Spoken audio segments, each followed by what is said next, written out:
1. Hey everybody, Josh Schertzen of World Alternative Media here, and we are joined by the one and only Benny Wills of former Joy-Cam fame. Also has a new YouTube channel that you can see in the links below. We are also joined by Dan Dix of pressfortruth.ca. You can also find his link below, and obviously, as always, Tim Picciott of the Liberty Advisor. We're going to go into a whole bunch of news stories today that are pertinent to the issue of authoritarianism in the United States and globally right now that many of us have been warning about for many, many years now. And, people call us crazy, whatever it might be. Well, the fact of the matter is today, we are standing not just on looking at the New World Order on our doorstep, but it's in our house at this point. We are dealing with everything we have been warning about for so long, not on our doorstep, but in our house. And we're going to go into many articles and many issues that relate to this issue. Today, I want to start with a few articles, starting off with one out of Fortune magazine, which I brought up in previous streams, that says New York City prepares to use parks as temporary burial sites. So there's a lot of fear mongering regarding the potential use of major parks in New York, even possibly Central Park, but mostly Hart Island, as mass burial sites, which obviously for a multitude of reasons is making people ask the question, is this real, or is this just fear mongering, or are they just trying to pull on the heartstrings of New Yorkers, especially by utilizing parks when you have vast wilderness around New York? And how many bodies are there really? Have you checked the hospitals lately? I don't see a lot of traffic in the hospitals. And also jumping to the next article we have out of CNN Business. I know CNN. It says Google to release your location data to help fight coronavirus pandemic. And of course, they were giving it away, or they were selling it to China previously. Now they are openly just giving away your data. This includes your email. This includes all the things that you talk with people privately on. They're just giving it away. And I wanted to first go to Benny Wills about these latest infringements. We are witnessing something unprecedented today that even a year ago we knew would have eventually happened, but is literally just encapsulating the world right now. What do you think, first of all, about the fear mongering regarding coronavirus and what it might lead to as far as authoritarianism? Well, I mean, I feel like we're still in the explosion phase of this. So the dust hasn't settled. So we really don't know exactly what this is going to lead to. And I think right now we're still at the moment where it could not get as bad as it seems like it could, which is what I'm trying to hold on to. Yeah, I know it's really bad. I mean, when you can't even go to stores anymore, there's a problem. And regarding the articles you just mentioned, I don't know. The first one sounds like total BS to me. I don't think they're going to be burying anybody in any parks. That sounds like total fear mongering. But fear mongering is the name of the game, and they are running rampant with it. So yeah, I mean, it's obviously a really insane, crazy time, and I think we're all just trying to grasp whatever we can to make sense of all this in the midst of the smoke that's still in the air that has not settled yet. Right. And obviously, as you mentioned, fear is the game, and they're going to do whatever they can to scare people into submission, even if they don't have an illness that's strong enough to actually start killing a whole bunch of people, as many as they say they are. Then you have to settle with fear, right? Dan, what do you think of these most recent stories regarding coronavirus and the rise of authoritarianism utilizing coronavirus as the tool, as a catalyst? Well, I think we are now in a post-coronavirus pandemic world where the steps taken by these authoritarian regimes cannot exactly be taken back, I think, at this point. A lot of the things that they're doing now are going to be there for a long, long time. And we've, warned about this, saying that, look, they often say that certain emergency legislations are going to be enacted, but they'll just be temporary in order to keep you safe now, but they'll be lifted later. But history proves they often aren't lifted later. And now we're venturing into some very uncharted territory where things are getting real scary. I mean, a World Health official just last week, I believe it was, just made the announcement that they may now have to come into your home in order to separate you from a sick family member, to essentially isolate a sick family member, take them away from their home, away from their family, isolate them somewhere. And that's where we're moving with this. And how are they going to do that? Well, it's obviously going to be done by force. It's obviously going to be in cahoots with the military that they're now dishing out all over the place. Canada, the US, rolling out military troops in order to work in tandem with the police in order to deal with what's coming. So I think we're in some pretty crazy uncharted territories. And like Benny said, though, we're at a bit of a fork in the road. It can go a number of ways right now. And that's why it's important to talk about these things now before they get really, really out of hand. We got to try to stay steps ahead. See, that's the issue. A lot of people will call fear-mongering and all that kind of stuff. And I understand where they're coming from from that perspective. But my job in the news is to talk about these issues that are realities that we need to know about so that it does not become an issue. I do hold on to faith, like Benny was mentioning before. Maybe things won't turn out that way. Maybe things will get better. And I really hope they do. But in the meanwhile, while these things are rolling out, they need to be talked about. They need to be understood, and people need to be aware of the fear mongering, of course, because most people I talk to, there's a reason why I'm here in Mexico right now. I came over to Mexico because I thought, maybe things won't be terrible in the US, maybe things won't be terrible in Canada, but they probably will be for at least a good period of time. Long term, I think freedom, individuals will prevail over all of this. But short term, it does not look good. The economic constraints, the government constraints, all these issues really concern me. And I want to jump into the next article here, which it says a lot. All you really need to know right here out of WKRN.com. It says, Kentucky is putting ankle monitors on coronavirus patients who ignore self-isolation order. And this is going to be eventually carried over to, I think, individuals, generally speaking, not necessarily ankle monitors, but, we're walking into technocracy. We'll go into that a little bit later in the show, but the way they're kind of unrolling a social credit program slowly but surely, I believe, like 9/11, we saw the Patriot Act, which was already written pre 9/11. We're going to see very similar issues come up and arise out of this so-called pandemic that we're seeing worldwide. Like right now, if you look at the next article out of the Washington Times, it says San Diego citizens face $1,000 coronavirus fines, jail time for watching the sunset at beaches. So let me just think about this for a second. I mean, if we're talking about social distancing, you're on a beach by a vast ocean and you're going to get arrested, possibly face prison for sitting outside and watching a beautiful sunset. I mean, when it gets to that point, you have to ask, is this about stopping the coronavirus or is this about controlling you? What do you think, Dan?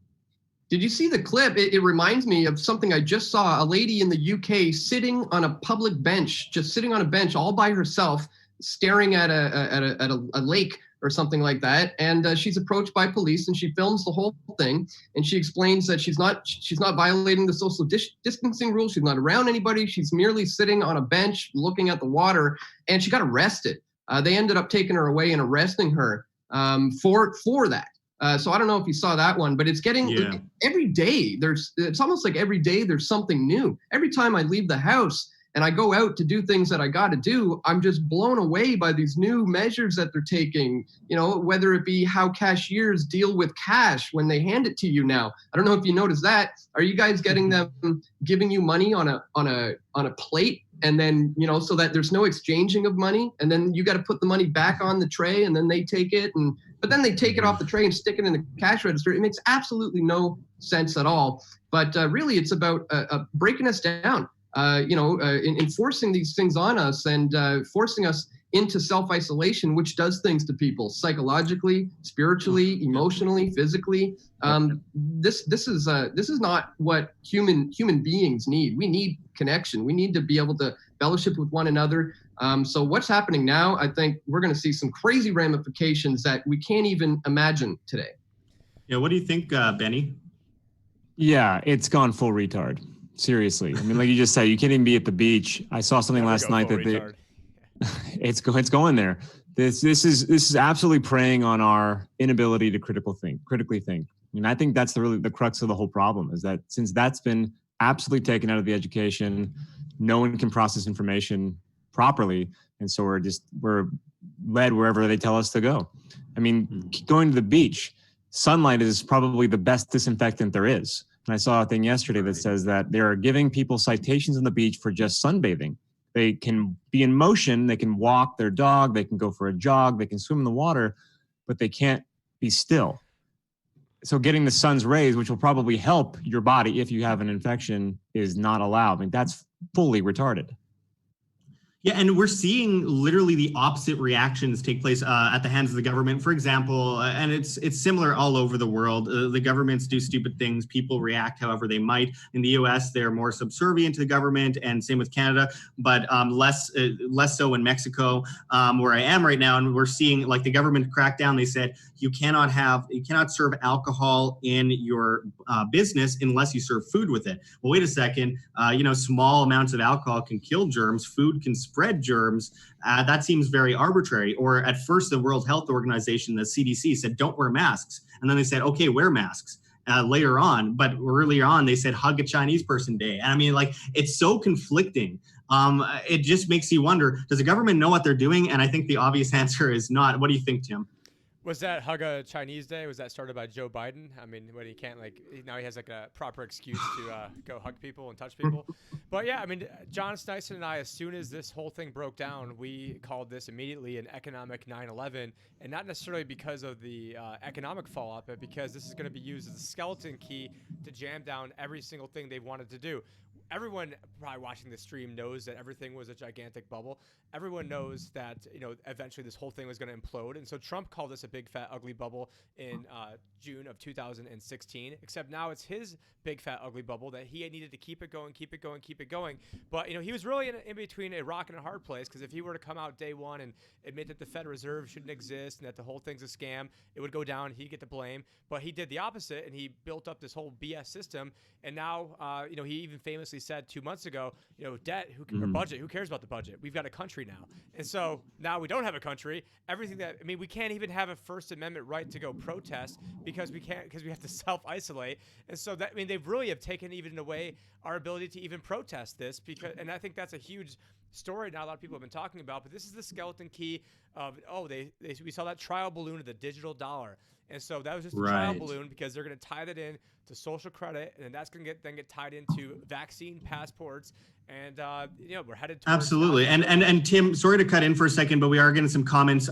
You've got your mic turned down on OBS, but turned to the right level for us to hear. So if you could turn the mic up a little bit on OBS, and if you're just joining us today, make sure to hit that like button if you haven't already. I really appreciate the super chats. We're going to get to those soon.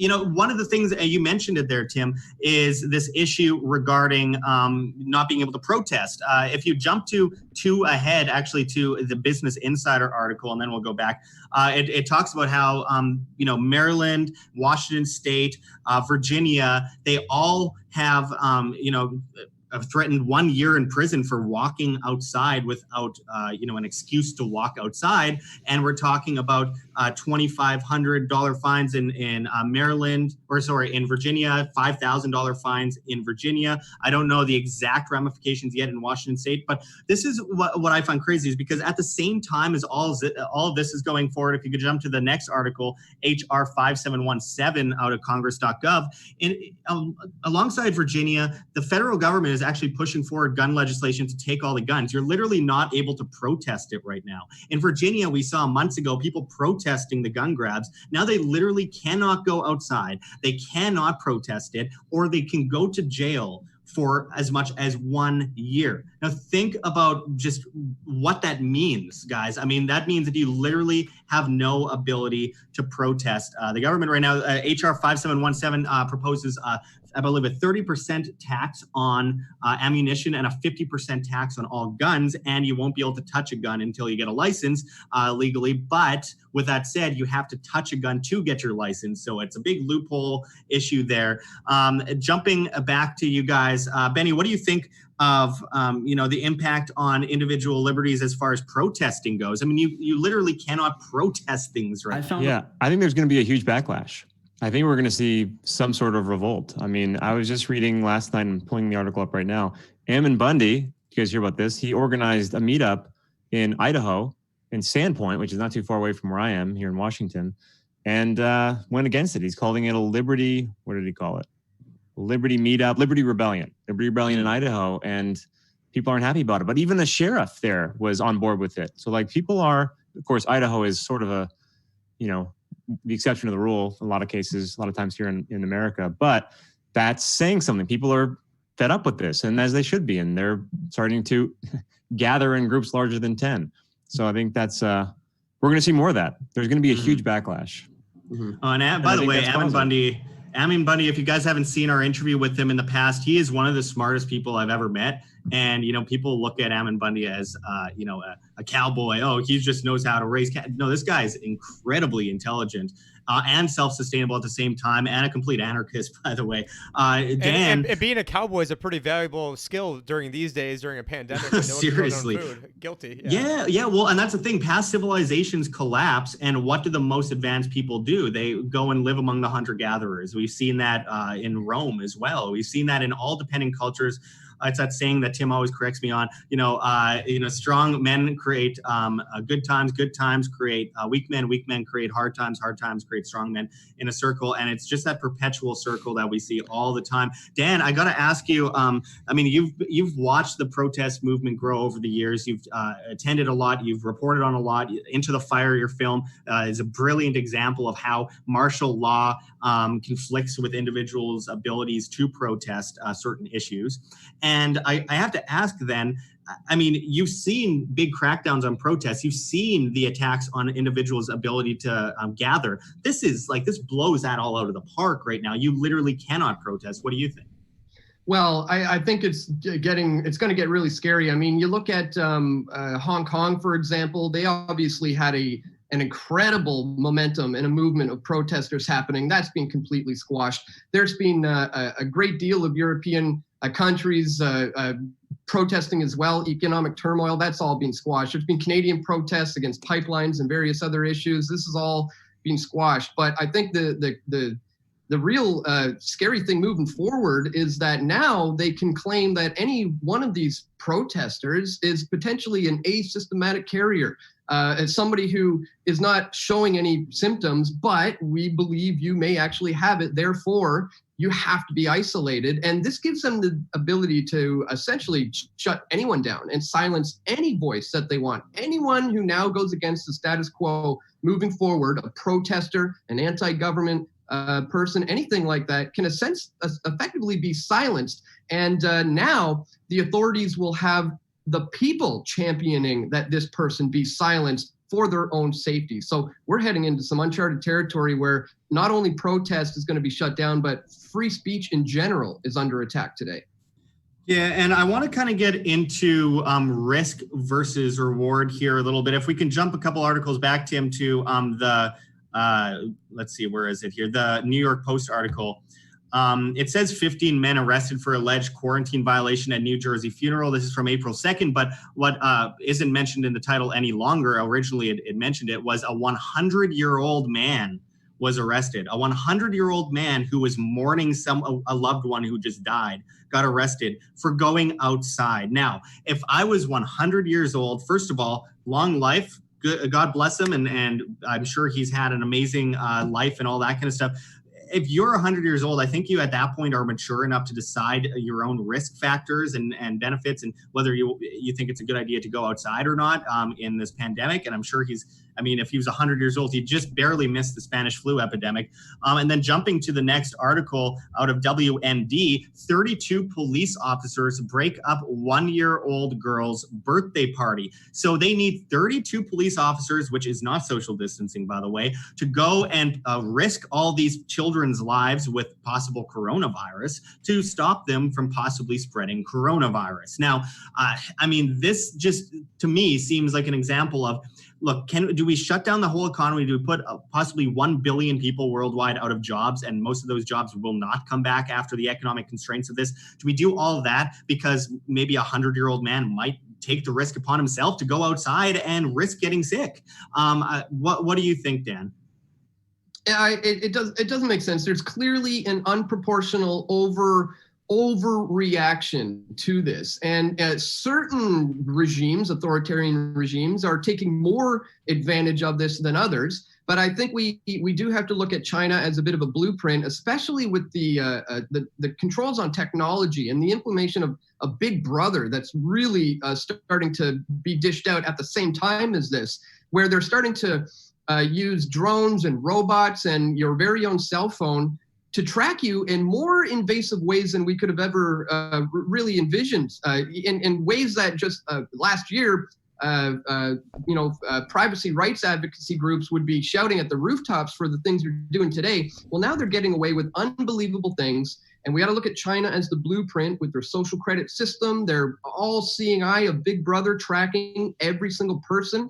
That's also something we have to be concerned with coming here, because while everybody's scared and panicking and sitting in their homes being fearful of all this, a surveillance control grid is being set up right now to track, trace, and database every single human being on the planet. And I think we need to start leaving our cell phones at home. If we're gonna be venturing outside, we're getting to the point where we're gonna have to disconnect with certain technologies. Otherwise, it's going to be used to completely control us. Yeah, what do you think, Benny? I mean, we have these people that are taking risks upon themselves to go and maybe go to a restaurant, maybe mourn a loved one, go to 1-year-old girl's birthday party. What do you think? Yeah, well, I think people should keep doing it. I think people should still just disobey, because it's ridiculous. But if you what go to do you think when people say that's irresponsible? How dare you say that? There's a pandemic. What do you say to those people? I think you really can't speak reason to those people currently, and you just got to keep doing your own thing. But there is, what I like is when I look at Bill Gates's Instagram page, for instance, the majority of the comments are hating on him. I mean, there's still, it's like in 1984, if there's hope, it lies in the polls. This is why there's such a mass pushback against alternative media, is because I shouldn't say most people, a lot of people are hip to this shit now. And they get it. I mean, Bill Gates, if you go to Bill and Melinda Gates Foundation website, their two primary objectives are vaccination and surveillance. You say it right there. So there's a lot of pushback. People are holding him up on a pedestal, but at the same time, a lot of people, in fact, more people, I would say, aren't buying into his bullshit at all, which is promising in spite of the authoritative voices clamping down so hard on everything. And now we see why the anti-vax movement was such a big problem for them over the last 10 years, and why they've been trying to silence that whole movement, because the vaccines do seem to play a big part of the agenda here moving forward. So that's where I think the alternative media did a really good job over the last decade of bringing that information to the masses, to the point where en masse people are questioning it as they should be. I mean, I think we're still at the stage where we can potentially educate people about this. And as Benny said, it looks like a great deal of people are starting to get it, because they're looking around and they're seeing the authoritarianism and the control and the overreaction, and they realize we've gone far too wrong here. Yeah, absolutely. And, I want to get to some of the super chats right away, and we'll go into questions. If you haven't sent in your question yet, make sure to send in your question. Super chats help. Hopefully my internet stays stable here, because I'm in Mexico and you get what you get. Anyway, if you haven't already, hit the like button. Join our new newsletter at www.iambanned.com, www.iambanned.com. I really hope to hear from all of you guys. We got a lot of great comments from people coming in. And, a lot of people, one person mentioned, anger plus, critical thinking plus unity equals destroying the New World Order. And I have to agree with that to a great extent, because obviously never more than today have we been in such a huge transformational phase where we need people to come together and work together, not in a collectivist manner, but in the sense that we have a job to do here. And if we sit back apathetic, then it's not going to turn out very well for any of us, because they'll get their way and we'll be sitting there in chains that unfortunately so many people revere.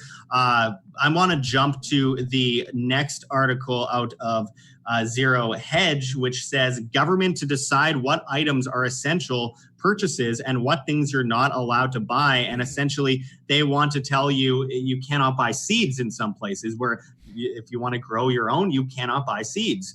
They want to tell you that if you want to buy alcohol in some states, you cannot buy alcohol, which, I mean, prohibition always works really well. Isn't that right, Dan?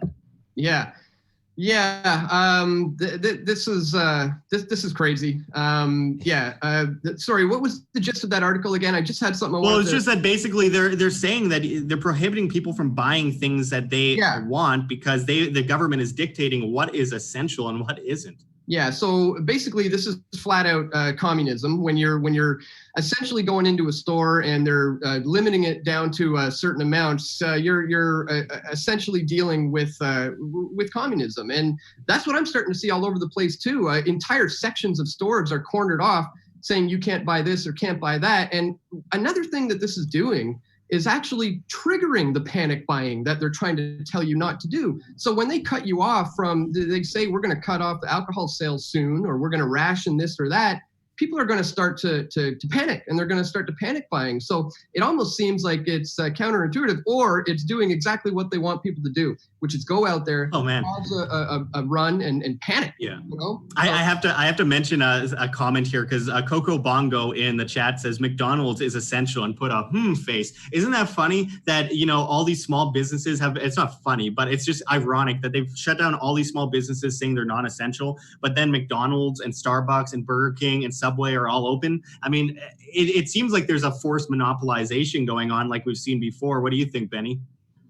Yeah, no, it's really ridiculous. Like I said, full retard. I mean, I was at the grocery outlet market here in town, and last week, and there's a woman who is a plus size woman, and she had her mask on, and she was frantically putting Little Debbie's, Twinkies, Doritos, all this crap into her cart. And I thought, man, like there's your invisible enemy right there. That's what's going to kill you, not this coronavirus. But yeah, no, it really is. And I don't say that. I say it lightly, but also mean it seriously. It is full retarded thinking. It's retarded mindsets. We are because we lack critical thinking. There is retardation at play, and they're using it to their advantage to get us to retardedly buy things that we don't need and be scared of each other. And it is fully retarded because they're wearing masks and they're standing 6 feet apart from each other, but it's in the air. Like, I was at the bank yesterday and I was cashing a check, and I had to stand 6 feet away from the counter while the girl, until she called me over. Then when I got to the counter, she stood 6 feet away from the counter and processed my thing. We went back and forth. It was like a magnet. And I thought, there's no windows in here. Like, you can stand 6 feet away from me, but we're breathing in the same air. If I coughed right now, you'd breathe that in. Like, this is fully 100% retarded. But here we are. Well, yeah, and I mean, some of the masks certainly do work at spreading things, but largely, with that said and done, I mean, most of them stop, like the surgical masks I see every waiter at the restaurants that are still open wearing here in Mexico that the government's enforcing that they must do. Makes no sense. They're cloth masks. I mean, it saves you from breathing out things that other people might catch a little bit more. It might cut it down like 20 to 30%. But with that said, it's actually making those waiters more likely to catch something because there's cloth, the germs stick to the cloth, and then it's sticking all around your nose and your mouth. It just seems like the most ridiculous thing in the world and doesn't make any sense at all to me. We're going to go to Tim shortly on the economic fallout and everything like that. We're going to skip one of the articles, and I want to go to an article out of the Last American Vagabond.com, which I found really interesting because there's some connections that need to be made that no one's talking about. And obviously there is an end game here. Obviously there's an attempt at controlling the populace utilizing this crisis, and a crisis that they likely created in the first place. I mean, without a doubt they created in the first place. And this article says all roads lead to dark winter. And I'm just reading the first paragraph here. It says the leaders of two controversial pandemic simulations that took place just months before the coronavirus crisis, Event 201 and Crimson Contagion, share a common history: the 2001 biowarfare simulation, Dark Winter. Dark Winter not only predicted the 2001 anthrax attacks, but some of its participants had clear foreknowledge of those attacks. Again, we have an exercise that became a reality, and within 20 years of that happening, we now know through documents that have leaked and documents that have been declassified that these people were actually involved in the actual pandemic and the actual spread of anthrax at the time that everyone called us crazy for. Not me, I was too young, but many of us crazy for talking about at the time. So here again, we have evidence of exercises like we saw with the 7/7 bombings in London, like we saw with a Boston bombing, like we saw with so many of the shootings. I can't even bring up some of them anymore because YouTube will literally delete my channel if I mention the name of certain events that have happened over the last 10 years. But with that said, I have to ask, Benny, what do you think of this being kind of like an exercise, a planned out event, something that was created to take control over the populace? Well, watch the movie Contagion. I mean, we're literally living the plot of Contagion in real time. And that event 201 was 1 month before this big outbreak. And it was a coronavirus outbreak. I mean, it's so obvious, the connection. I mean, yeah, I think it's actually brilliantly diabolical by making it a coronavirus, because the coronavirus is under the umbrella of common cold is under the umbrella of coronavirus. So we probably all have some form of coronavirus. So this push for testing, if you get tested, chances are you're going to come up positive for coronavirus because we harbor this stuff in our bodies. And it's just when it comes out of balance, we get symptoms. I mean, someone commented on a video of mine the other day that a virus is a symptom. When your body is in dis-ease, when it's out of balance, it will show symptoms. And that's what this is. So it manifests in these different ways. And so by calling for mandatory testing, daily testing, weekly testing, whatever they want, they're going to perpetuate this problem because coronavirus is everywhere. It's rampant. It's a part of the human experience. Right, absolutely. And I mean, the planned out events that we've witnessed over the last 20 years are substantial. I mean, I think we could probably note over 100 if we actually put in the research and the time over the last 15 years, we could easily note maybe 100 exercises that became suddenly reality. And we're all supposed to think that that's a coincidence. One thing, there's a movie by Alex Jones from 2006 or 2007, I believe, called Terror Storm, which honestly, I think it was actually 2008 now that I think of it. But Terror Storm brilliantly did the mathematical equation for the 7/7 and the. Are you guys still there? I see Josh. Everyone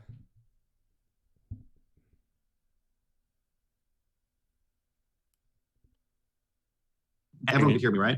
Okay, cool. I think it cut out for you, Tim, for a moment there. But anyway, I can't help but think of the 7/7 bombing, the coincidence and the calculations that were made. It was like 1 in 100 trillion chance that it could be a coincidence. Dan, so you've been studying this stuff for a long time. He's saying there's a chance. And we do have super chats that we'll get into right away. I really appreciate I like the little pop-ups that are coming up on the screen there. Dan, what do you think of the exercises being planned out, and then we see these same things happen right after or during these exercises? Mm-hmm. Yeah, we see it all the time. And I just came across a new one. I was just trying to find it right now to get the name of it, but I can't find it right now. But it's a document that was put out by the Rockefeller Foundation in May of 2010. So we're talking 10 years ago. And they ran out scenarios of a futuristic pandemic world. And one of the scenarios, I think it was called Lockstep.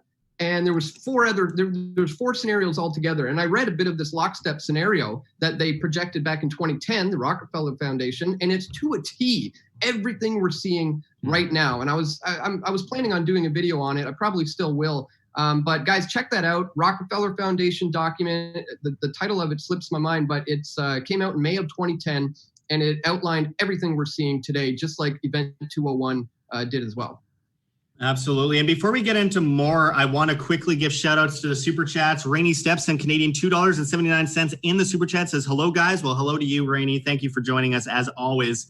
Those super chats go a long way, so I appreciate that. Con sent Australian $5.99 says, cheers boys. Well, cheers to you as well. And L Welsh sent Canadian $10 in the super chat. thank you so much for those. Again, while we're still able to somewhat monetize, and by that I mean super chats, we cannot thank you enough for the help that keeps independent media alive and allows us to counteract the mainstream media narratives. Rainy Step sent another Canadian $2.79 and says, I can't believe how brainwashed average people are. And yeah, there is an average that we've seen that has come out of, what public school system indoctrination, media indoctrination, which is just the step up of, public school after you leave school. And, the constant Simon Says kind of mentality of, you see this, people react to it, and then they repeat it, but they don't have opinions. They have an identity. And identity politics has become a big issue over the last several years, and a lot of people have been talking about that for sure. I do want to jump into just showing people the website up on the screen, Tim, from the Center for Health Security.org. It's the official Event 201 website. And now Event 201, again, as you can see below, the Johns Hopkins Center for Health Security in partnership with the World Economic Forum and the Bill and Melinda Gates Foundation hosted Event 201, a high-level pandemic exercise on October 2019 in New York. And it almost perfectly followed along with what we're seeing today. And jumping to the next article, this I find very interesting, and I believe this might lead to riots and people being very, very disrupted by the facts later on. I mean, Bill Gates has been saying that he thinks that it might not kill that many people. Coronavirus, after all, might not actually end up taking that many lives. Like, damn it! In this Zero Hedge. No, yeah, I know. But in this Zero Hedge article, he literally goes into it a bit further down in the page. He says, but in fact, most people, even who get COVID disease, are able to survive. So in that case, it's quite infectious, way more infectious than MERS or SARS were. But it's not as fatal as they were. And yet the disruptions we're seeing in order to knock it down is really completely unprecedented. And then he goes down to a bit further down the page. He says, millions could potentially die from suicide, drug abuse, lack of medical coverage or treatment, poverty, and lack of food access on top of their predictable social, medical, and public health problems stemming from the response to COVID-19. So we have Bill Gates himself, who's promoting this shutdown, saying himself that this the reaction, the shutdowns could actually lead to far more deaths and destruction than the virus itself. Yet he still says, well, we need the shutdowns. We need this reaction. What does that tell you about people like Bill Gates and his intentions as we're walking into one of the greatest economic global depressions we've ever seen in history by far? Starting off with Benny, what do you think? I didn't know that he said that. That's interesting. It sounds like he might just be playing both sides. He's just saving face. I mean, because the numbers really aren't reflecting the fear that they're promoting. I mean, Gavin Newsom said 25 million people in California were going to get coronavirus, and so far it's like 13,000. So maybe he's just playing both sides, but he's still holding to that idea that we're going to need certificates to travel, and once we have the vaccine is what's going to be what saves us. So it sounds like he's just doing PR. Yeah, it's kind of like that situation where 10 years from now, we look back and he can say, well, I said this. See, I said that. I wasn't one of the bad guys. Well, also, if it's the other way around, he could say, well, I said this. We see economists do that all the time. Dan, I mean, Bill Gates, what do you think of that man? Well, it begs the question, why the heck are we listening to this guy anyways? He's a computer nerd, software guy. That's his sector, not the medical field, not health and wellness. Who's been giving us computer viruses since 95, so take care of your own virus first. Yeah, exactly. So why are we even doing this? Well, I mean, on top of the fact that he's just a software computer nerd who happens to be a billionaire, he's also a eugenicist. I just found out the other day that his father is still alive, Bill Gates Sr. He's in his late 90s, and he was on the board of directors of Planned Parenthood. And Bill Gates Sr. is the son of another Bill Gates. The current famous one today is Bill Gates III. So this is a family, a group of eugenicists who have been eugenicists for at least 3 generations. And this is the guy everybody's listening to when it comes to our health and wellness. It doesn't make sense to me. Well, what does it benefit him, though? That's one thing I've always wondered, because he has played both sides on that as well. He went on, I believe, Stephen Colbert a few years ago and says depopulation isn't the answer. But meanwhile, everywhere else he says depopulation is the answer. Again, playing both sides. But I mean, what does it benefit him to be a eugenicist? I mean, what does he get? He has billions, $100 billion. Is it power? Is it a religious thing? What is it? Well, it's a false belief that he's actually making the world a better place. I mean, look, like Hitler thought he was doing a good thing by eradicating all of the Jews. In his mind, he thought it was for the betterment of society moving forward. And I think that's what we're dealing with here. Some of these guys think they're potentially doing the right thing. What do you think is the psychology of this evil, Benny, that we're witnessing? Well, I'll take it one step further and say that this is it's a spiritual battle. And I think that you said the word religious, and I think that this is a religious battle. I think this is the new religion. I think scientism is the new religion, and it's all faith-based, if you think about it, which is ironic because they're trying to remove religious exemption from vaccination laws. But a vaccine is a faith-based idea. You have faith that the person who is administering it to you or who promotes it is that it's good. It's a faith-based idea, even though there's numerous studies that show that they're dangerous, and there's thousands of accounts of people being damaged by vaccines. You're taking a leap of faith by trusting the powers that be. I mean, so they're pushing something, and they're trying to be gods of the earth. These eugenicists are trying to be gods. That's why Bill Gates' dad is in his upper 90s, because they're doing everything they can to survive as long as they can in this realm, because this is where they are God. So I think it is a spiritual battle. These are the new wizards in white lab coats. They need a lot of adrenochrome to avoid gnashing their teeth for eternity. I think a lot of them are in fear of death. And on top of that, church is effectively canceled. I mean, exactly. You can no longer have fellowship. You can no longer pray with one another. You can't go get baptized right now. You're not allowed to lay hands on people, right? I mean, what's going on here is spiritual warfare, absolutely. When people pray together, when 3 or more people congregate together and they pray with one another, that creates a certain energy. The Holy Spirit is present when people are praying together, and they are trying to squash that. And they are essentially trying to eliminate that. So I would agree with Benny here. This is absolutely spiritual warfare. And I made a video about that just yesterday. I think I called canceling churches a spiritual warfare that may lead to be disastrous for many, or something to that regard. And I'd strongly encourage people to check that video out because that's the bigger picture here of what we're dealing with. Look, these guys have all the power. They have all the money. They print the money. It goes beyond that. It's literally coming down for a battle for people's souls. Somebody say money printing? So I got my Oh, God. my Trump is done.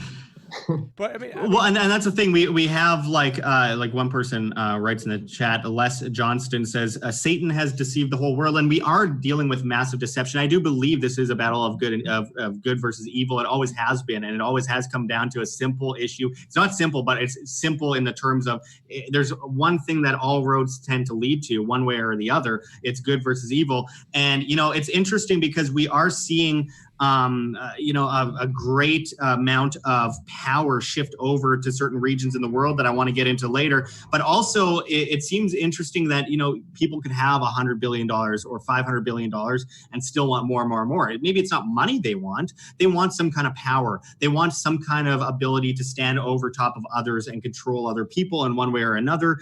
It's a psychological thing. It's the same reason I believe that we see a lot of people go and meet with Jeffrey Epstein. Same reason I see people like Bill Clinton. He has all this money. He doesn't care about the money anymore. He becomes president. He doesn't care about being president anymore. He needs more and more and more. It's an addiction. And then he starts going after young women and doing horrible things to people. And it's just, I think it's a power complex that might go back very far. It might be evil, and it might also go psychologically back to childhood. Something traumatic happened, and they are intent on having power over other individuals.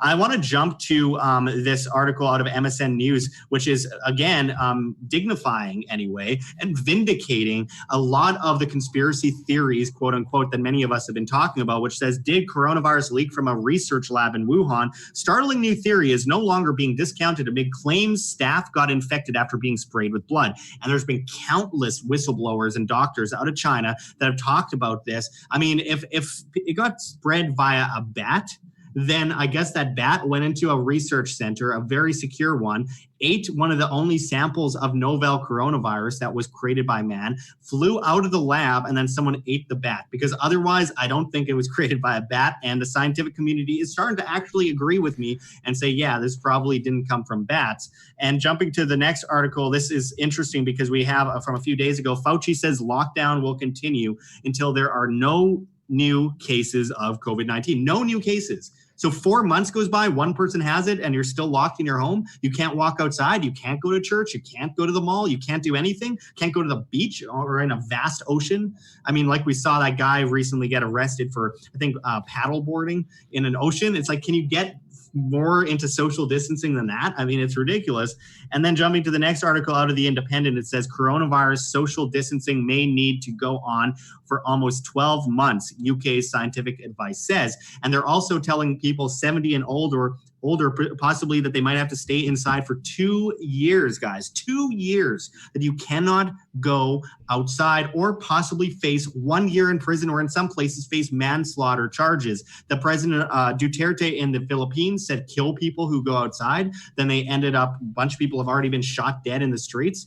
We've seen that in North Korea. We're seeing people get whipped in India. I mean, it's absolute global totalitarianism. And that brings to mind this next piece out of the commentator that says, prepare for the mother of all you-know-what storms if Sweden pulls this off.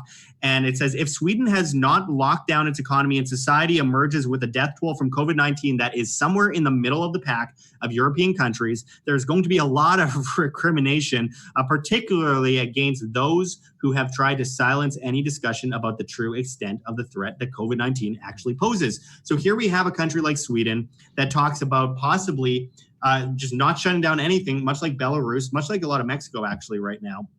And if we see not as many people die as in Italy, where countless people have allegedly died of this thing that I believe exists but was bioengineered and hasn't spread to the extent that they wanted it to. But with that said, we see all these lockdowns in Italy. The death toll was enormous, but everyone was in their home. What happened? I mean, what do you think of how people are going to react to this after all is said and done, and people, it wasn't as big as they said? I'll start with Benny. What do you think? Well, I hope that there's more liberty rebellions like we just had in Sandpoint, Idaho. I think that the people will push back. They will. Now, what kind of makes me nervous about that in a way is something you mentioned earlier. You said that they're limiting alcohol sales. That to me is a red flag. If they're going to cut off people's alcohol sales, people are going to get. That just seems like they're trying to incite a response, which is also kind of scary. So the hope to me is that there's a backlash and people just say, screw this, and they go outside and they start going about their business, or they really stand up against the authority. But I also fear that might lead to even more chaos. So I don't know. It's twofold. I'm still in that explosion stage trying to make sense of it all. And I think this is going to be the month. I think April is going to be the determiner, because again, on a spiritual level and on a sort of dare I say conspiratorial level, April seems to be a very popular month when things happen for whatever reason, whether it's some sort of ancient Babylonian ritual or whatever. But April always seems to be like a hotbed. Hitler's birthday. Exactly. Boston bombing. I mean, it seems to be a hotbed for activity. So this is the month that everything's on lockdown. I think by the end of the month, we'll have a more clear picture of what we're going to deal with, at least for the next few months, if not the next year. But people need to disobey. That's what it's going to come down. People got to just say enough and go outside and hug each other and open up their business, do whatever. Like, there's got to be pushback, which it's already starting to happen. And hopefully it just is a groundswell. Hopefully it doesn't get too violent. I got my hair cut today. If you guys can't tell, free market, tax free, and all underground, black market. Very scary stuff. A nice man cut my hair, and he did a good job. Thank you to him, who will remain unnamed. $20? No. Actually, no, it's $10. Okay. It's Mexico, man. Yeah. But Dan, I mean, and we're going to get to Tim right away because we're going to talk about the economic impact, which I think is, outside of the government control, is by far the most detrimental issue that we're dealing with right now. But Dan, I mean, when push comes to shove, when people recognize that this wasn't as big as they said it was, and they shut everything down. They forced people out of their jobs. They destroyed businesses. They forced people into starvation in the streets, begging for food. There's kids that are becoming prostitutes. I mean, it's absolutely horrible. I'm witnessing, even here, where they've tried to shut down businesses and many businesses have disobeyed. I'm seeing girls that are 11 or 12 trying to sell their bodies because their family can't eat. I mean, it's insane. What happens when people realize that this was all a bunch of BS? Well, when people lose everything, they lose it, you know? And I think what we're dealing with now is trauma-based mind control. When you isolate people, this is what abusers do to their victims, to cut them off from society and then make them go insane. I think that's essentially what we're dealing with here. So I would have to agree with Benny that right now is the time to disobey unlawful orders and to get out there and do the things that you need to do, you know, and continue to carry on. I actually provided a practical way that people could do this the other day in a video, actually using the technology that they use against us. It's actually possible to create a diversion for the authorities to send them to a perceived hotspot of cell phone activity where you're actually meeting at a rendezvous location. So I'm already proactively thinking of creative ways to stay ahead of the authorities in order to continue to congregate and meet, because we already know this is ridiculous. We're not going to wait and be those people who say, wait a minute, they overreacted. We know they're overreacting now. So we need more people like us to stand up against authoritarian regimes and unlawful orders. And we have to do it now. Otherwise, our rights are going to continually be incrementally stripped from us. Right. And I remember back in December when I first reported on coronavirus, you know, talking about that same issue, possibly that could happen. But I wasn't sure it would turn its snowball into this. I mean, this is ridiculous. I mean, every day I wake up, I'm like, was the whole thing a dream? Was the whole thing a dream? Because it's everything I worried about was so Orwellian. It's so crazy. I mean, nightmare. Like, it's seriously a nightmare. Yeah, it is. I mean, it's horrifying to me. And I as a trigger reaction, I find myself giggling a lot. I look at my phone, I'm like, seriously, that's happening and this is happening. And I mean, it's not that I find it funny. I'm just like emotionally shocked that this is happening right now. It's hard not to be, because I mean, millions of lives are being destroyed right before us, and everyone says, well, it's for the greater good of the greater number. And it's really, really frustrating to witness. I mean, it's so sad for people to willingly, it's like that old Star Wars quote, I mean, and this is how freedom dies, with thunderous applause. And we have so many people thunderously applauding this insanity right now. With $1,200, that's how it dies. But I mean, ultimately, the amount of tyranny that you get is the amount of tyranny you're willing to put up with. And I think this whole thing is just a beta test to see, okay, well, we got them a little bit scared for coronavirus. So next time when we release something, or if it's an accident or whatever, then we're going to see the full tyranny roll out, because then nobody will question it, because last time we didn't act fast enough. And then they're going to roll out with the digital dollar, roll out with all the other crap they're doing. But, you know, one thing that gets me is you get all the liberals or fake liberals want to talk about, you know, my body, my choice. I think where they're going with this is going to be, you know, forced vaccinations of, you've got to do this or else you can't be on the road, or you can't get insurance, or you can't get the $1,200 of digital dollars. And then people will get the shot because they want their $1,200 of crack. And then even that $1,200, you know, every family of 4 is getting $3,000, but yet we have to get saddled with $60,000 worth of debt for every family of 4. So terrible deal. And, you know, I know we're getting a little bit off topic. We kind of get into some financial stuff, but you had mentioned the snowballing out of control. Ben Bernanke said this whole thing is like a snowstorm and it's just going to pass in a week or two. I mean, you know, half of you are from Canada. I'm from the snowiest city in America. You know, Benny's up in Washington. We all know about snow, and this is not a snowstorm. I mean, am I wrong in that? So. No, this is I don't know how to measure it, honestly, because we have nothing in history that we can measure this to. Nothing. And I believe that they're creating a technocratic society based on China's model. I believe that was the plan all along. I reported years ago when the IMF said they wanted to base their headquarters in Beijing, going back to Henry Kissinger meeting with Mao Zedong and the alliance and forced, monopolization of the Chinese markets that we saw back then, leading to Zbigniew Brzezinski's Trilateral Commission and his talk about creating a technocratic superstate. And then we see, social credit. Then we see facial recognition, all that kind of stuff. And now they're saying, now China is being propped up while the U.S. is falling.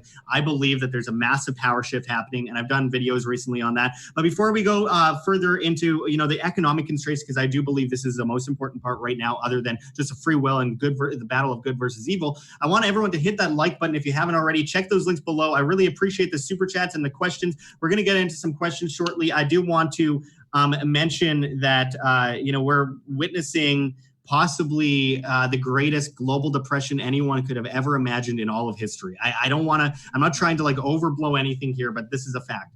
We're looking at possibly 1 billion jobs worldwide wiped out. And how do people come back from that? Tim, I want to hear your thoughts on the insanity of, not just the technocratic society, but the cashless society, all that kind of stuff. But how are people possibly going to recover from this? I mean, this could take 10 years to possibly even come back from if this continues on any longer. Yeah, I mean, my heart goes out to everyone that lost their job. I mean, especially since it's basically due to the government, not basically 100% due to the government, why they're in that position. And it's something I emphasize with, because when I spoke at Anarcho, I guess it'd be 3 Anarcho ago, I had to forego the current very good job I was in, and the government, I was waiting to get a stupid fingerprint card, and they ended up waiting almost the entire year and effectively put me out of business. But now, but to recover from that is very, very difficult, very, very difficult. And so I think there's going to be more lives, and this is not a stretch by any imagination.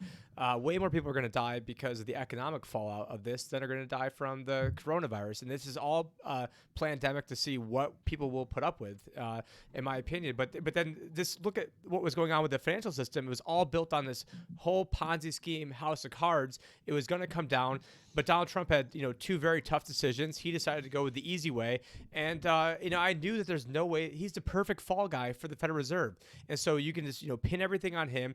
To some extent, he actually got sort of lucky, because now he can be like, oh, well, everything was going great. And if it wasn't for this stupid, pandemic, that, this economy is just going to, once the snowstorm passes, we're just going to turn the key back on, and we're going to get this, engine right back on and all aboard the Trump train again. And so I don't think that's going to be the case. Now, it might be business as usual for, let's see, the banks, of all the big major financial institutions, because they get trillions of our dollars to then buy up everything when it's all low, and then they get to consolidate their power, get even bigger. So then that way, the next time this happens again, which is, might just be one ongoing, collapse after collapse after collapse after collapse. Now they'll have us even more by the what. I mean, all the big banks right now are even bigger than they were in 2008. They even have more leverage, more debt. They're more out of control, more consolidation of power. Everything the opposite of what should have happened. Most of these banks shouldn't even exist.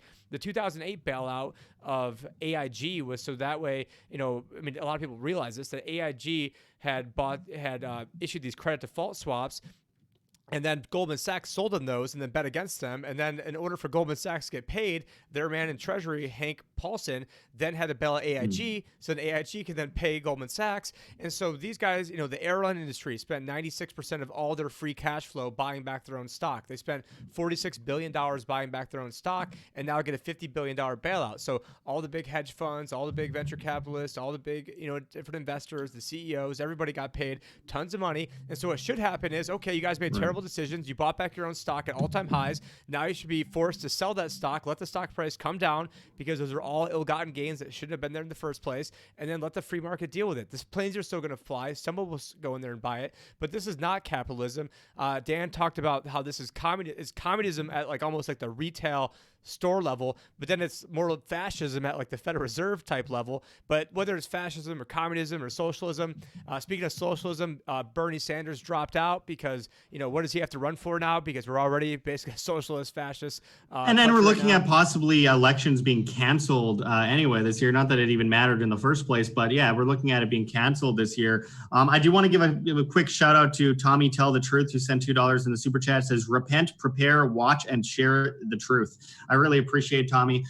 Good to see you as always. And look, we are going to go into a lot of questions right away, a bunch of questions. I want everyone to go into the description and subscribe to Benny Wills on YouTube as well as Press for Truth if you haven't yet already. It's all down there below the video. So make sure to do that if you haven't already. Honestly, I mean, I'm looking at, the people that are out here even that are doing better than most places in the world right now because the government isn't cracking down as hard. They're like, what do I do? How do I recover from this? Where do I go next?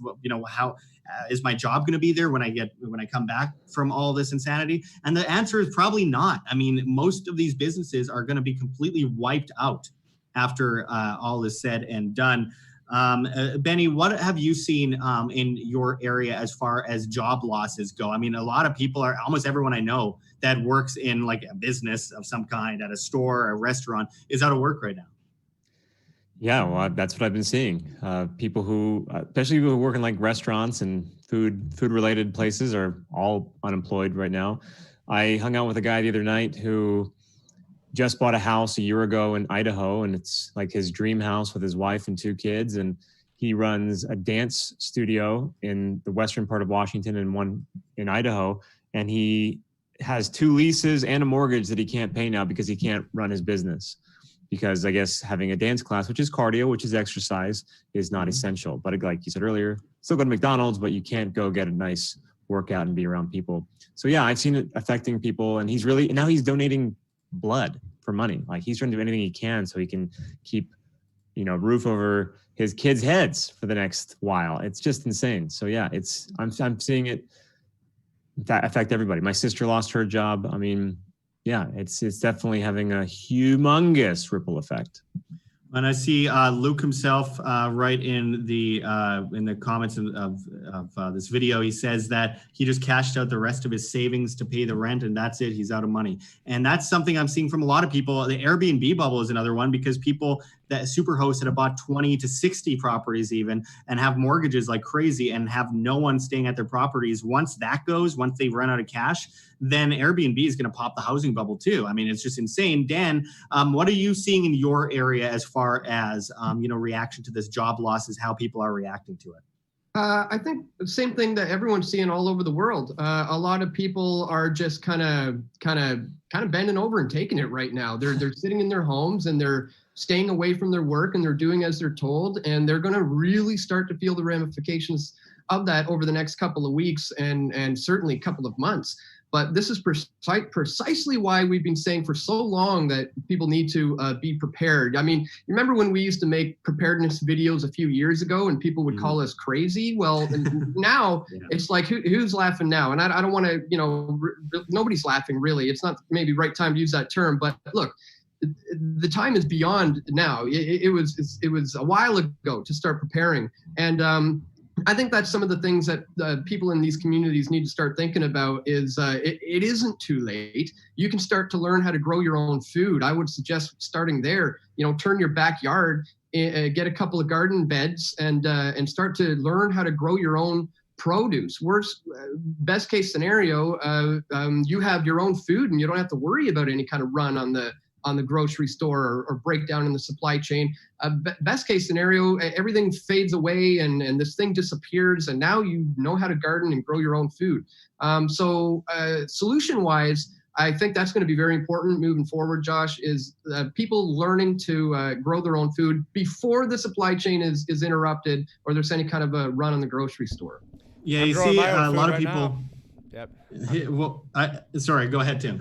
Oh no, I got my aeroponic garden out of it's been basically in my storage for the last 5 years because my kids, when they were born, they started ripping everything out of the bottom. But now I'm like, you know what? I have this. I learned how to grow food, so I might as well do it now. But I'm going to be in Arizona and going to have a very tiny spot to be able to do it. But you don't need a lot. If you are resourceful, know what you're doing, you can actually do a lot with a very little amount of space.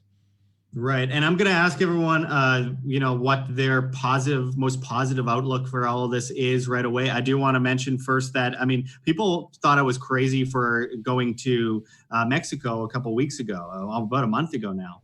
And I don't feel very crazy. People said, you're an idiot. How dare you, not be patriotic or whatever. Why didn't you pledge allegiance to some governing body and stay in the United States? I'm like, I'm not even American, I'm Canadian.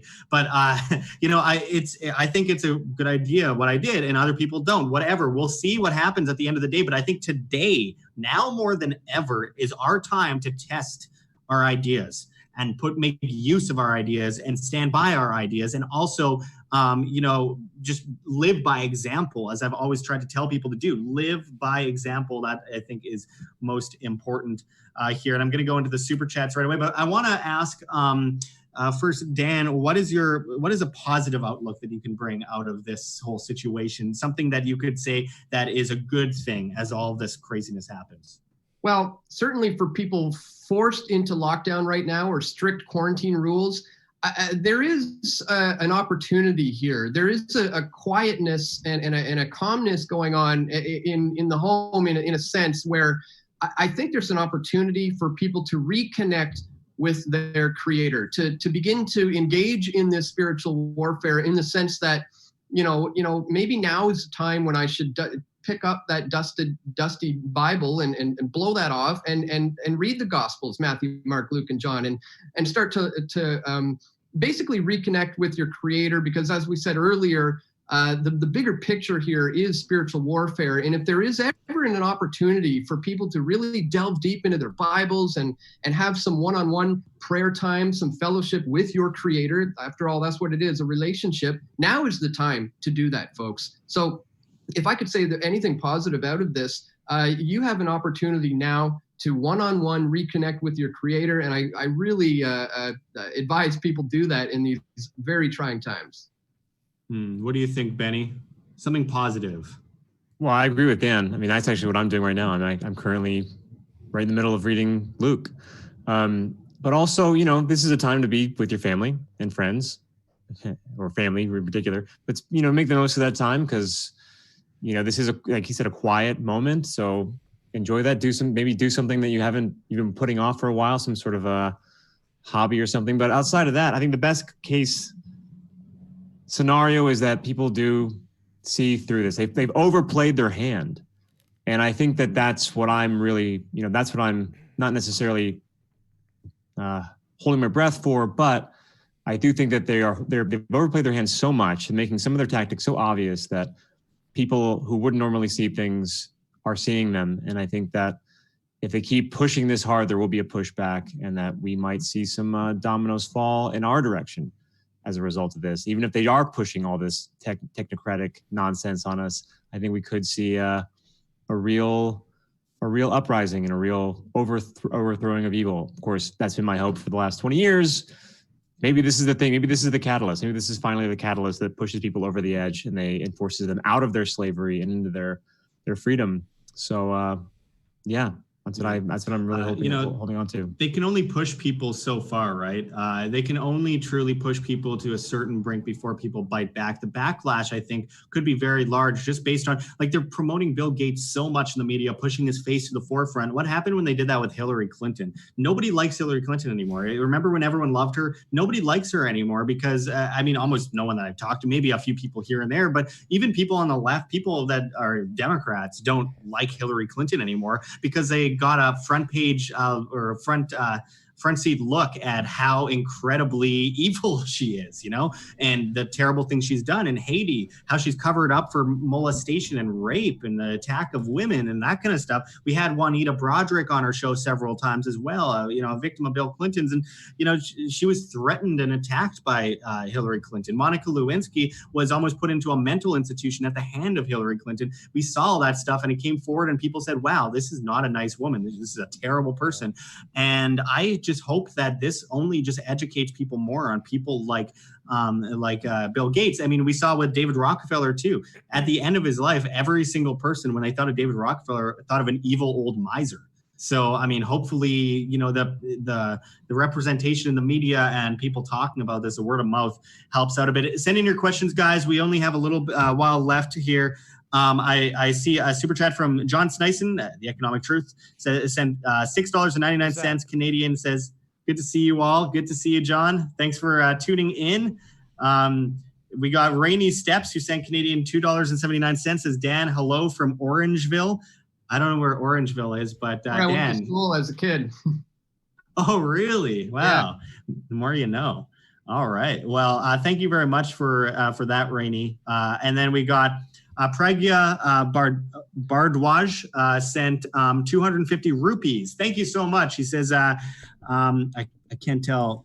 He or she, I can't tell. Sorry, I'm not great with foreign names. My apologies ahead of time there. But he says, see your point, but why are resilient economies with strong domestic consumption buying into the fear-mongering of this supposed pandemic? India is in a lockdown for 21 days with just under 10,000 cases.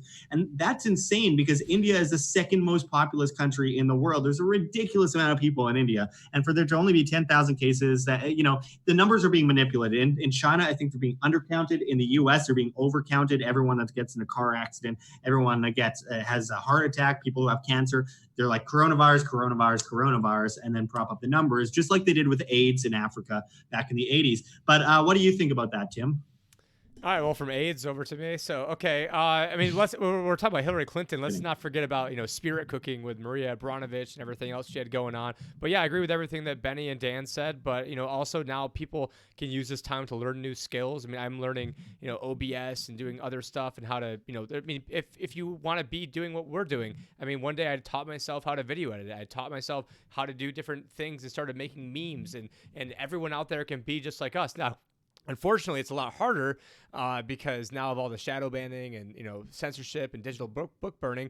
But, you know, still go out there and learn some skills. But now people, I mean, I went to go get some slice of pizza the other day, and I asked the guy, you know, how things are going and with business, and then he's, you know, gets into it and starts telling me, you know, hey, I think this is all basically a big push to get people on vaccines and more Big Brother, and this is just, you know, the guy cooking pizza, you know, who in the middle of nowhere out here, and he can, you know, see what's going on. But you're going to see more of a push towards homeschooling, maybe more push towards teleconferencing, you know, maybe using different, video streaming apps to talk with people instead of having to go into the office. Maybe in the future, instead of going into, you know, a government indoctrination camp, maybe they could have some sort of like Ron Paul type curriculum where you could have, you know, the best in the world teaching you in that specific subject and not have. So I think the paradigms of everything we're used to, I think a lot of that can change. And then I guess the other good part is, you know what, I just hurry up. Can we just hurry up and have this police state just get here? So then that way we don't have to worry about this anymore. So, you know, I just want all this tyranny to just almost hurry up. So then that way,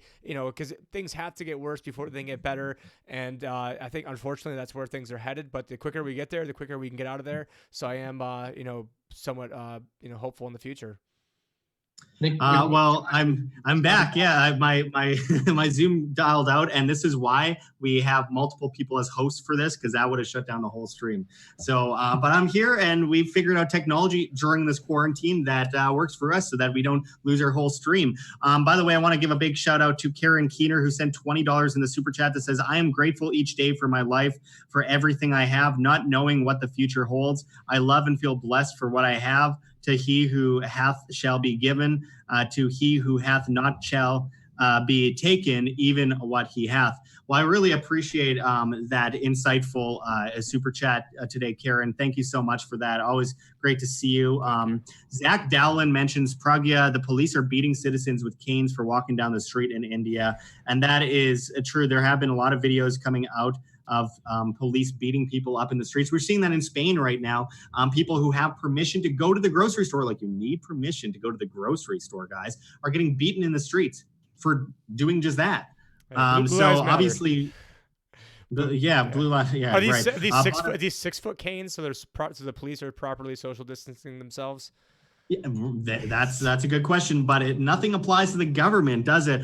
Bonifacius Valsgantis sent 50, I believe, South Korean currency in the super chat, or Swedish. I always forget, Swedish kroner. Anyway, greetings from Sweden. I am still free. Well, thank you so much for the super chat, and all those go a long way here at WAM and keep us up and running. So again, thank you so much for all that. Let's get into some quick questions. I know I don't want to be taking too much of your time, everyone. Let me know if you need to go anytime soon, because we're just going off the cuff here. Benny, are you good? Yeah, I'm good for a few more minutes. In a few more minutes? Okay. So let's see. We got some questions somewhere in here. I'm trying to find them, but nonetheless. While you're looking for them, I have something. I want to piggyback on this idea of videos and stuff. I've been saying this for a long time. Anybody out there, if you see a video that you think is important, that helped you in some way gather information, or that you think would be good to share with someone, download it. Now is the time to make sure that we protect all the material that's been put on YouTube. Protect it, keep it, put it on a hard drive, re-upload it. We don't want this information to be gone. This is why we're able to combat the New World Order as well as we are, is because we have the information to do it. So protect it, hold on to it. Download Dan's videos, Josh's videos, Tim's videos, my videos, anybody's videos who you think is helpful, that's important.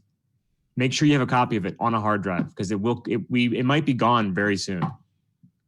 Absolutely. And I definitely recommend everyone go to float.app to find me, because I'm definitely putting things there, as well as I keep everything backed up off the internet as well. But at flote.app, you could join me there. And by the way, if you haven't already, go subscribe to Benny Wills on YouTube. Go subscribe to Press for Truth on YouTube. It's all linked below, guys. And I mean, seriously, we all need to work together, not in the sense that we're all repeating the same things, in the sense that we should all be working together to spread our truth. Whether we all agree with everything each other says or not, it doesn't matter. It's about spreading the ability to have a voice in these very uncertain times. And I hope that everyone stays as safe as possible. Robin Wills says, did you see what Alexa said to the question when the coronavirus come to an end? Well, so there is a video that's making the rounds of Alexa when asked who created the coronavirus, or did the government create the coronavirus.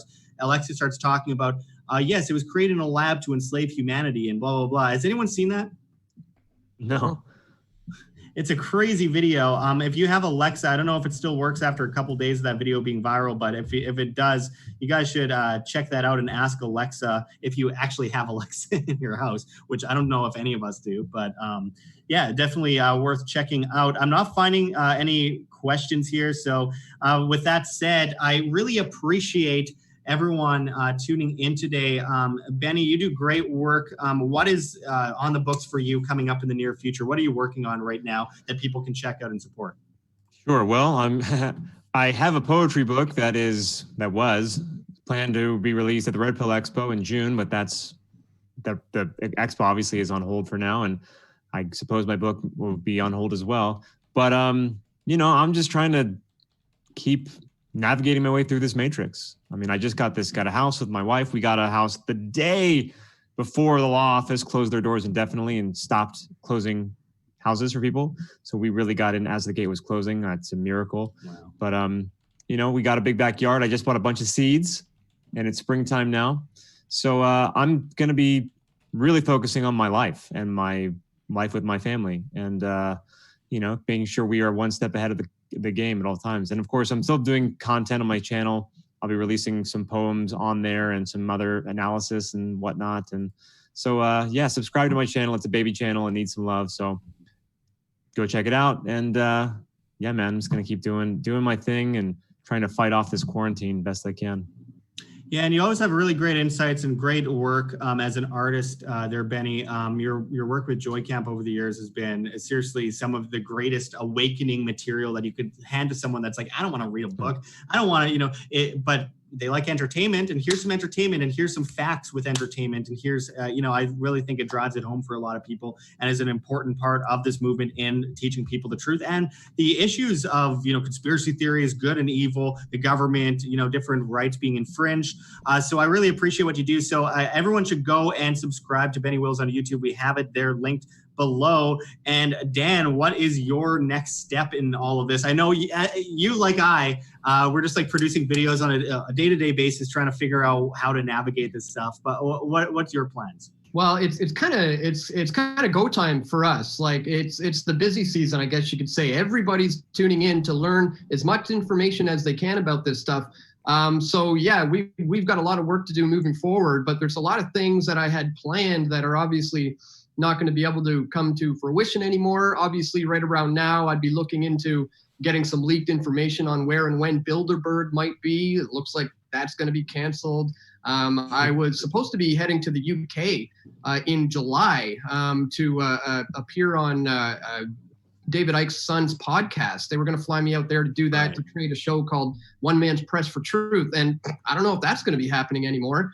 So that's a real shame. So I guess at this stage in the game, I'm just going to continue to plug away here, do my walk and talk vlogs, do my live broadcasts every now and then, interview people, and continue to just try to navigate these uncharted waters right now and kind of clear the muddied waters as best as I can. So I'm really just taking it day by day, Josh, as you. And if people want to learn from me, they should just type in Press for Truth on YouTube, and you'll find me there. Be sure to subscribe. Absolutely. While we're still alive and well on YouTube, not well, but we're alive. And Tim, finally closing it off, what's your plans? Working your butt off every single day as a financial advisor and a YouTuber now? Yeah, I mean, to Dan's point, I mean, you said type in Press for Truth. That might work today. It might not work tomorrow. So make sure you guys get that, because it is important. Luckily, we got people like Ernest Hancock with IPFS and other backup systems to be able to help mitigate against what is probably eventually coming. But yeah, I'm super busy on both ends of the candle over here.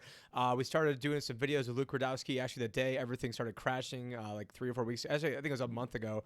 Tomorrow, that Monday, everything started going down. So we've been I've been probably 4 videos a day the past month. Really, like Dan said, this is go time right now. So for me, being somebody that's really, seeing what was coming and was able to profit last year and not lose hardly anything this year, it's been absolutely go time. So as soon as I get off this, I've got client phone calls I've got to make and other stuff.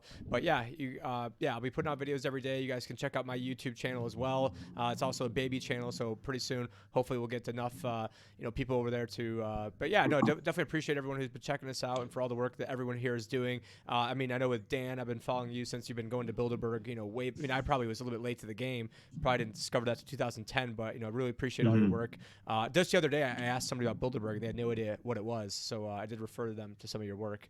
But yeah, appreciate everybody's, contributions here.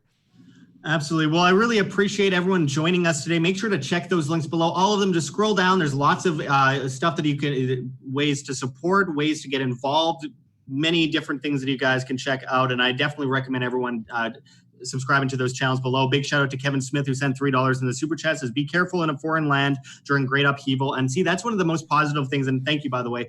That's one of the most positive things I've found. And closing it off, I want to add that here in Mexico, everyone's been so good to me, has helped in any way they could. I mean, it's seriously more evidence that people are good everywhere. It's just the news. It's just the government. It's just the banks. It's just the evil that we see among society. It brings us down. It drains us and makes us feel like the whole world is caving in on us. But most people are good, and work with those people, talk to those people, make alliances with those people, do what you need to do to keep yourself safe, your family safe and free.